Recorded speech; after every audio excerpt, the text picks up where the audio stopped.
Hi, I'm Kamala Murphy of Love Being You, and I'm so excited to spend some time with you today and share with you what I consider to be probably the most important way for women to become more empowered, to have a chance to share their gifts with the world, and to also really make the change that probably your heart is being called to make, to make the world a better place, to make a difference in the world.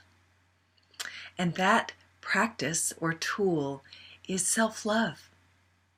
It's to love being who you are, love being who you've been created to be. There are a couple of reasons that I think that this is so important, and I'll just share those with you. Three of them are that, one, when we have not been practicing self-love, when we've been hindered by fear and self-doubt and shame, we tend to hide out. It's almost as though we're imprisoned by these mistaken beliefs. And so we're hiding out rather than sharing our gifts. And we're clearly not being the women we're meant to be. Another thing is that when we do begin to practice self-love, when we acknowledge who we are more able to share our gifts with the world, our talents. And when we do that, we're bringing what we're meant to do out into the world, and people benefit. And the last thing that I consider to be really important is that as we practice self-love, as we become models of how we can change ourselves and the world, we really are showing our children, our grandchildren, our nieces and nephews, how to love being themselves too. And that creates a ripple effect. When we practice it and our children see us practicing it, they learn to love themselves by watching us. They practice it with their friends, and as they grow older, with their children. So it creates this ripple effect that will change the world. I just get chills when I think about that. Now, the reason I know about how important this self-love piece is that I grew up in a family where self-love was not practiced. It was really frowned upon.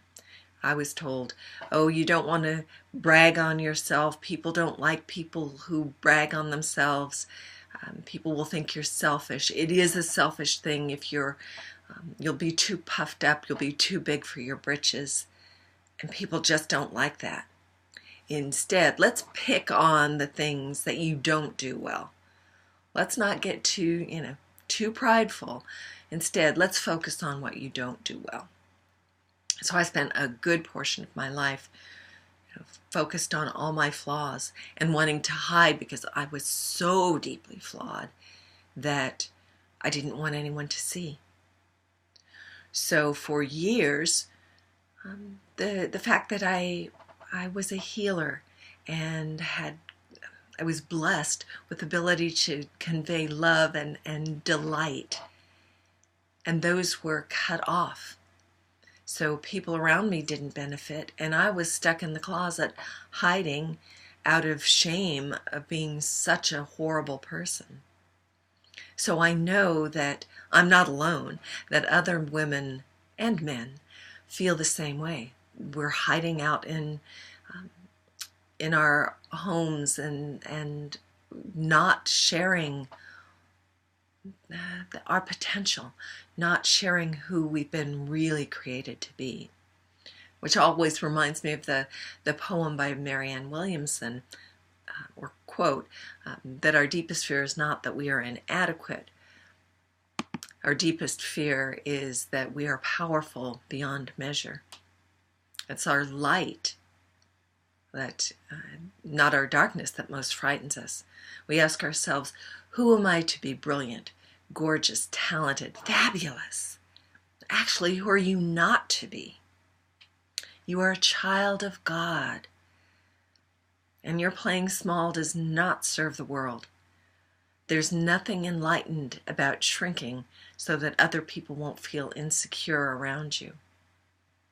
We are all meant to shine. We're all meant to shine, as children do. And we're born to manifest the glory of God that is within us. It's not in some of us, it's in all of us. And as we let our own light shine, we unconsciously give the people around us permission to do the same.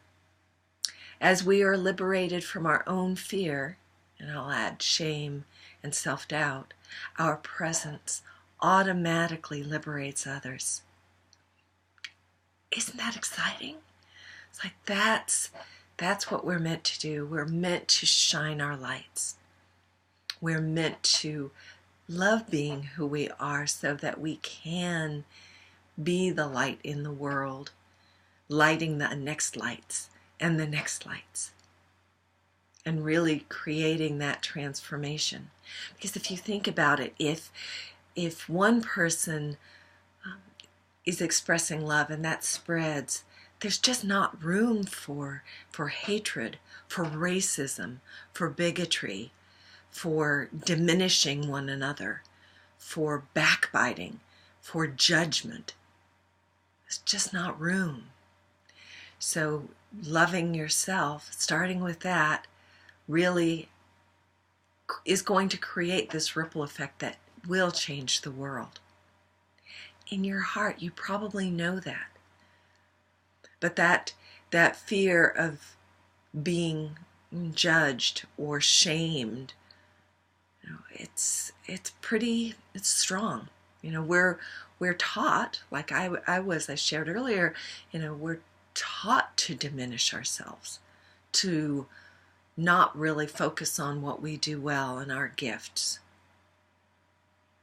So now is the time, especially for women, to let some of that, the junk go, and focus instead on what do you do brilliantly?